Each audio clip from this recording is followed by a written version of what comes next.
6 గ్యారంటీలు అమలైనట్టు నిరూపిస్తే పోటీ నుంచి తప్పుకుంటా. సేమ్ మేము కూడా గదే అంటున్నావా?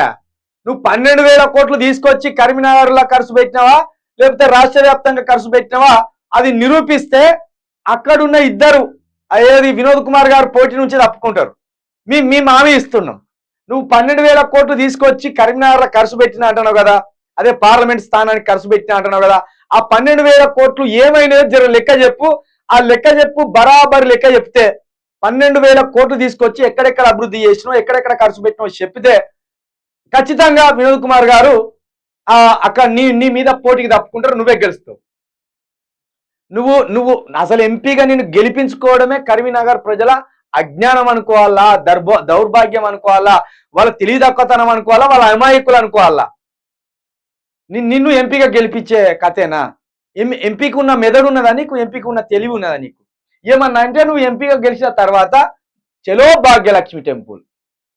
మరి భాగ్యలక్ష్మి టెంపుల్ దగ్గరికి పోయే బదులు నీ కరీంనగర్లోనే నీకోటి ఉంటుంది కదా గుడి, ఆ గుడికి పోవచ్చు కదా. మరి భాగ్యలక్ష్మి టెంపుల్లో ఉన్న దేవతనే దేవతనా? దేవతల చుట్టూ తిరుగుడు, మతం చుట్టూ తిరుగుడు, కొట్లాటలు పెట్టుడు, సంపుకోమనుడు, సమాధులు దౌతామనుడు, మసీదులు దౌతామనుడు, గిదే చేసిండి ఈ దొంగ. లేదంటే కాంగ్రెస్ అభ్యర్థులు వైదొలుగుతారు. 12,000 కోట్లు ఒకవేళ లెక్క చెప్పకపోతే ముందు నువ్వే బరి నుండి తప్పుకో. కాంగ్రెస్ బీఆర్ఎస్ నేతలవన్నీ డ్రామాలు, నన్ను ఓడించేందుకు చీకటి ఒప్పదాలి. నువ్వు మళ్ళా గెలుతావా?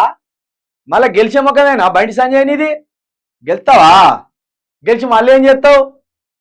ఏ ఏ టెంపుల్ దగ్గరికి పోయి చిచ్చు పెడతావు? ఏ గుజరాత్ అని చెప్పులు మోస్తావు? అరే అమిత్ షాకి ఇట్లా బయటకు వస్తాడో లేదా ఉరికే చెప్పులు అనుకున్నాడా?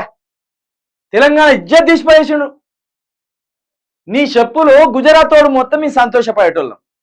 నీ చెప్పులు అమిత్ షా తోటి వచ్చిన పిఏలో వాడో వీడో ఎవడన్నా నీ చెప్పులు మొత్తం సంతోషపడేటోళ్ళం. మా తెలంగాణ బిడ్డ గుజరాత్ తోటి చెప్పులు మోపించిందని సంతోషపడేటోళ్ళం. వాడేవాడో గుజరాత్ నుండి వస్తే కథం వచ్చే చెప్పులు అందుకున్నాడు, పోయి ఎదురుంగి ఇచ్చిండు. ఇంకా న్యాయం కాళ్ళ మీద వాళ్ళే. ఇజ్జత్ తీసినావు, తెలంగాణ ఇజ్జత్ తీసిన వ్యక్తి ఎవరన్నా ఉన్నారంటే బండి సంజయ్ ఎంపీగా ఉండి. ఇక ఓటుకు 1000 ఇచ్చిన గెలవాలని కాంగ్రెస్ ప్రయత్నం. హిందువులను కేసీఆర్ ఎవడా? నేను కాదానా హిందువులను కించపరిచిండు. కరీంనగర్ పార్లమెంట్ స్థానం కింద ఎంతమంది హిందువులు ఉన్నారో ఆ హిందువులల్లో ఒక్కరికన్నా ఇల్లు కట్టించినవా? బేకార్ మాటలు మాట్లాడే బండి సంజయ్. హిందువుల పేరు చెప్పుడు, ఓట్లు దండకపోడు. ఒక్క పేదోన్నన్నా ధనవంతునిగా మార్చిన చెప్పు బండి సంజయ్, చూద్దాం. ఒక పేద హిందువునన్నా ధనవంతునిగా మార్చినవా?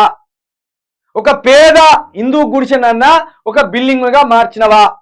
హిందువుల గురించి అంటాను. ఓట్ల కోసం నీ డ్రామా సిగ్గు అనిపిస్తలేదు? ఇంకా సిగ్గులేని సన్నాసి మాటలు.